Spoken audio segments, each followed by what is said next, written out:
Notre histoire débute en l'an 234 du calendrier des Lions. Les pays prospèrent grâce au troc et au commerce, rendant les riches encore plus riches et définissant les frontières entre la royauté, la noblesse et le peuple. Des ressources sont échangées entre toutes les capitales, allant du plus simple au plus précieux. En l'an 235, le commerce est à son apogée. Mais soudainement, en l'an 235, les peuples de Calphéon, Képlan, Aïdel et Olvia furent frappés par un mal inconnu. Les gens mouraient d'une étrange maladie qui noircissait la peau et pourrissait les chairs, menant à une mort inévitable. Il s'agissait de la peste noire.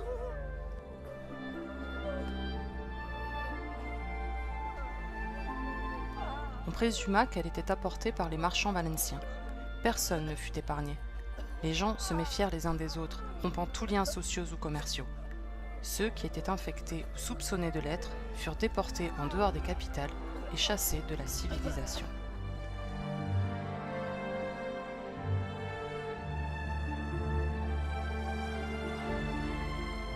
Alors que certains furent contraints d'abandonner leurs propres enfants, les titres de rois, nobles ou prêtres ne signifièrent plus rien.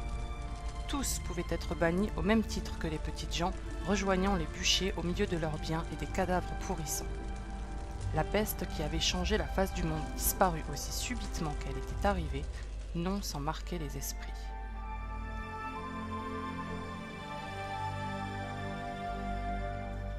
Le peuple réalisa que le sang versé par les nobles était le même que le sien, et il perdit peu à peu foi en Élion, ses prières étant restées sans réponse.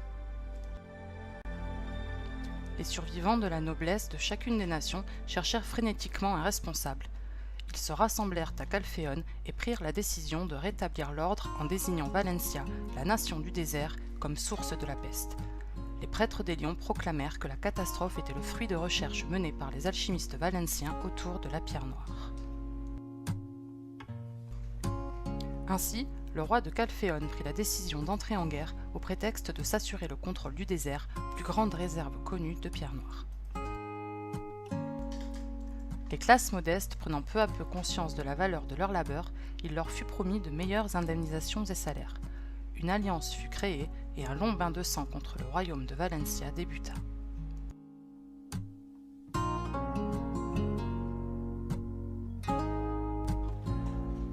La guerre fit rage jusqu'en l'an 236, mais on découvrit que le peuple valencien n'avait pas non plus été épargné par la peste noire.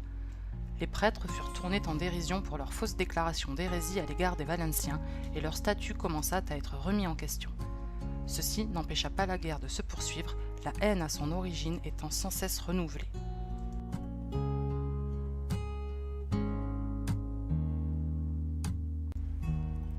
Chaque expédition vers Valencia profitait à Média en raison de sa situation géographique centrale. Développant sa puissance commerciale et accumulant les richesses, Média alimentait l'alliance en équipement militaire. Les épées furent bientôt remplacées par des armes à feu et des canons, et d'immenses mines virent le jour pour répondre à la demande croissante de minerais. À la puissance commerciale de Média s'ajoutait celle du savoir. Les Médiennes savaient que les Valenciens utilisaient la pierre noire pour survivre aux froides nuits du désert grâce à son incroyable longévité de combustion. L'Alliance ne tarda pas à le découvrir à son tour et se mit à en extraire d'énormes quantités, visant à en nettoyer le désert.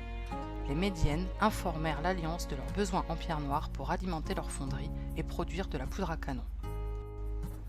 Cette dernière ne manqua pas l'occasion de renflouer ses caisses et de s'assurer une réduction des coûts des futures expéditions en leur en fournissant. Ni Calphéon ni Valencia, à ce moment-là, n'avaient idée de la véritable valeur de la pierre noire.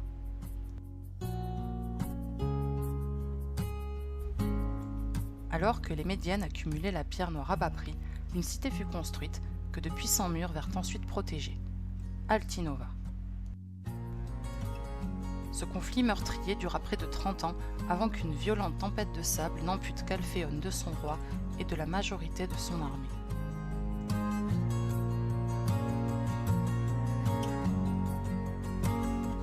En l'an 267, la tempête faisait toujours rage et commença à toucher les villages en bordure du désert.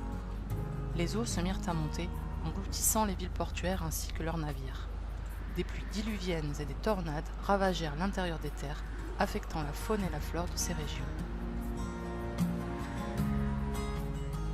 Les zones tropicales furent frappées de sécheresse et le sol se craquela.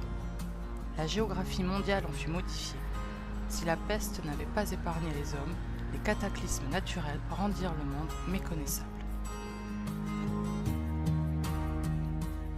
Les Nagas furent chassés des marais séréndiens par les Fogan venus du désert. Ogres et orques entamèrent une grande migration. Des tribus sauvages s'implantèrent dans les régions sud de Média.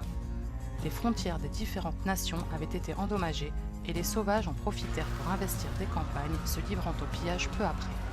L'absence de moyens de communication entre les natifs et les sauvages ne faisait qu'empirer le chaos déjà ambiant, et chaque nation devait à présent coopérer pour éviter l'effondrement de leurs propres frontières sous la pression des peuples extérieurs.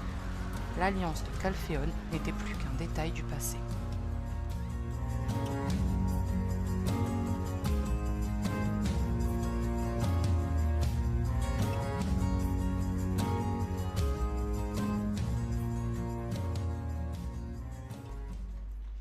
Mais avec le temps, natifs et sauvages vinrent à cohabiter sur les mêmes terres dévastées.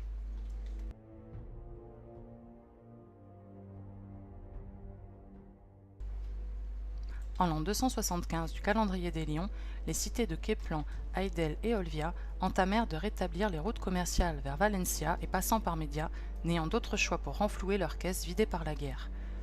Malgré les protestations de l'Église, le nouveau roi de Calphéon soutint la reprise du commerce en appuyant les guildes marchandes. La reprise du commerce permit aux caravanes marchandes de redécouvrir une capitale qui n'avait plus rien à voir avec celle d'il y a 10 ans. Altinova grouillait d'activité, et par-delà les fortifications s'élevaient d'innombrables cheminées. Les artisans se servaient de machines jusqu'alors inconnues, et les soldats qui patrouillaient étaient équipés de fusils et de canons.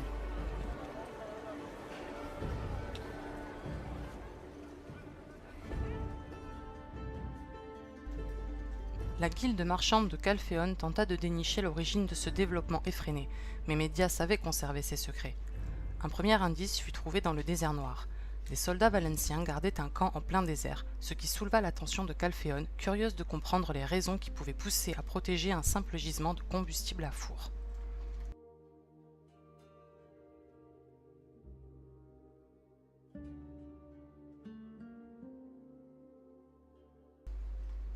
Les pierres noires que les espions calphéoniens parvinrent à voler furent envoyées aux alchimistes de Calphéon pour étude. Il ne leur fallut pas longtemps pour comprendre que la puissance de Média venait de ces pierres et que cette puissance les dépassait de loin.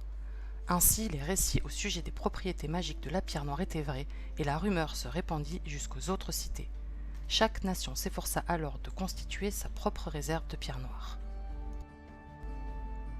Képlan fut la première cité à trouver une veine exploitable dans ces montagnes, mais ces pierres n'étaient pas assez pures pour servir autrement que comme combustible. Média ne se priva pas d'en faire l'acquisition au prix fort pour continuer à alimenter ses forges. Ce commerce s'avéra nécessaire à Média, car après la guerre, Valencia en avait déclaré la vente illégale.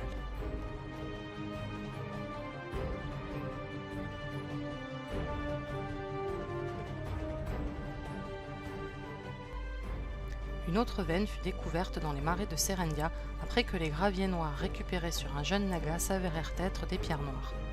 Ces pierres-là étaient si pures que les marchands de Média se déplacèrent jusque dans les marais pour constater la découverte.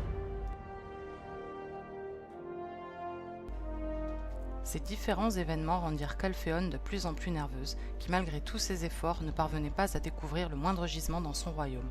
Sa position de grande puissance s'en voyait menacée et les regards se posèrent sur les réserves de Serendia.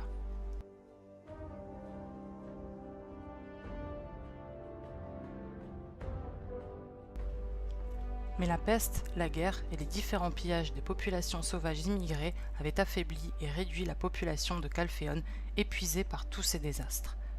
Une nouvelle guerre nécessiterait des salaires importants, et donc des fonds que Calphéon ne possédait plus. Le jeune roi de Calphéon, Gyséric, qui avait succédé à son père après sa disparition dans le désert, s'attela à lever les sommes nécessaires, convainquant les prêtres que cette guerre à venir était une opportunité pour redorer l'ancienne gloire des lions et promettant aux guildes marchandes qu'elles pourraient lever leur propre milice afin de pouvoir rivaliser avec les guildes médiennes. La guerre pour la pierre noire venait de commencer.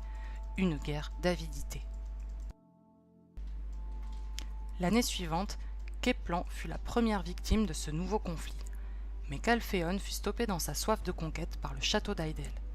Deux fortins, occupés par Cliff et Armstrong, deux héros pour leur nation, refusaient de tomber et barraient la route de Calphéon.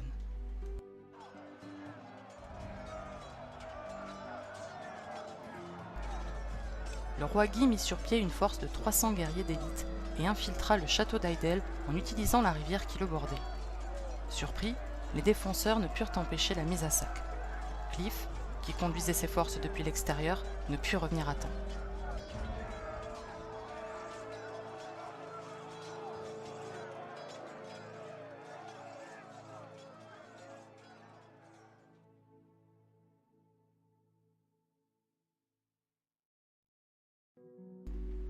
Mais plus que la chute du château, ce fut la capture du roi Crucio qui fut le problème le plus important. Gisséric en profita pour imposer 3 conditions à Aidel, représentées par Cliff. Aidel ne serait plus autorisé à posséder une armée, Calphéon prendrait le contrôle de la diplomatie et du commerce aidellois, et les pierres noires de Serendia reviendraient à Calphéon. 1 an passa avant que le roi Crucio ne pût revenir à Aidel. Nous sommes en 278. Olvia ne chercha même pas à combattre et se soumit à la tutelle de Calphéon. Alors que les pierres noires de Keplan et Serendia commençaient à remplir les réserves de Calphéon, l'attention de Gisséric se porta sur le désert noir où son père avait péri des années plus tôt. Il se mit à songer que s'il parvenait à prendre le contrôle du désert et donc des gisements qui s'y trouvaient, il serait alors en mesure d'être assez puissant pour conquérir le monde connu et plus encore. Cependant, une nouvelle alliance n'était pas envisageable et il était également exclu de partir à la conquête de Média sans le soutien d'Aidel, qui n'en avait désormais plus les moyens. Gisséric décida donc de faire appel à des forces mercenaires afin de renforcer son armée. Mais le jeune roi était ambitieux et impatient de mettre ses projets à exécution. Au lieu d'attendre que son royaume profite de ces nouvelles richesses acquises dans le sang pour détenir les fonds nécessaires, il augmenta les impôts. Ce fut un désastre pour le peuple qui commençait tout juste à retrouver un semblant de paix et de redressement. L'Église elle-même n'était pas épargnée par cette hausse des taxes et la milice de la guilde marchande fut intégrée à l'armée royale. Le rêve du roi Séric n'eut pas le temps de se concrétiser. La peste avait ébranlé le système féodal depuis que le peuple avait pris conscience de son importance et c'était le commerce des marchands qui générait les richesses de la cité. Ni les nobles, ni les prêtres, ni le peuple, et encore moins les marchands, ne souhaitaient voir le roi s'accaparer leur société. C'est ainsi qu'en 281, le monarque ambitieux périt dans d'étranges circonstances. On aurait parlé d'un empoisonnement. Un gouvernement parlementaire fut mis en place, au sein duquel des sénateurs représenteraient les différentes classes sociales. Le Parlement de Calice était né. Nous sommes aujourd'hui en l'an 283. On rapporte que certaines pierres noires auraient pris vie. Un flash de lumière a été vu dans le ciel. De sombres créatures envahissent nos terres. La violence et la haine recouvrent le monde, tel un sombre nuage. Serait-ce là le retour de la peste noire ? Des rumeurs circulent au sujet d'étrangers arrivant aux portes de Velia. Sont-ils là pour aider ? Ou bien font-ils partie des forces obscures ? Quel est leur rôle dans tout ça ? Et quel sera le vôtre sur Black Desert Online ?